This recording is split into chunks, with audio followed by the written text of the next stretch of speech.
خولة رضي الله، خولة عليها من الله ما تستحق، اتهم سعد، اخذ ارضها. قال انا بعد اللي سمعته من النبي عليه السلام انا معقولة اكل حق حدا ولا ارض حدا؟ معقولة يا جماعة؟ انت ماكل حق الولية يا عمي، انت ماخذ حقها، انت معتدي عليها. قال اللهم ان كانت كاذبة اللهم اعمي بصرها واجعلها تموت في ارضها. قال اللي بياخذ شبر ارض يطوق 7 اراضين في جهنم. طبعا الناس اليوم اللي ماخذ له متر، اللي ماخذ له مترين، اللي ماخذ له نص دولم، اللي ماخذ له دولم، وين بدي يلاقي؟ اذا شبر 7 اراضين في جهنم. وين يا عبد الله؟ اولادك والله لغير يدوا عليك، والله لغير يرحموا عليك، والله ما بيقولوا الله يرحمه، والله ما بيعملوا لك عمل لانهم ماكلين حرام، لانهم ماكلين حرام. شو قال؟ بعد اللي سمعته من النبي معقوله اكل 7 اراضين في جهنم للشبر، شبر الواحد. فقال اللهم موتها في ارضها.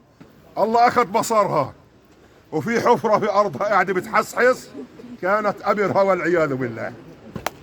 هدول اولياء الله يا جماعه، اوعى تزعل اولياء الله، الا ان اولياء الله لا خوف عليهم ولا هم يحزنون. بعدين الحديث شو بقول؟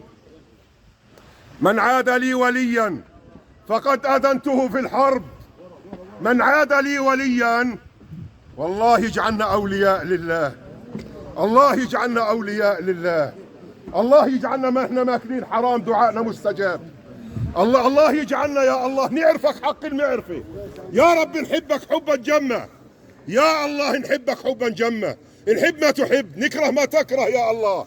الله يجعلنا أولياء لجلالك حتى تحارب اللي بيحاربنا، تحارب اللي بيحاربنا، تحارب اللي بيعتدي علينا حتى نكون أولياء إلك. والله يا اخواني ما تقرب عبدي بشيء احب الي مما افترضته عليه، وما زال عبدي يتقرب الي بالنوافل حتى احبه. اللهم اجعلنا منهم يا الله.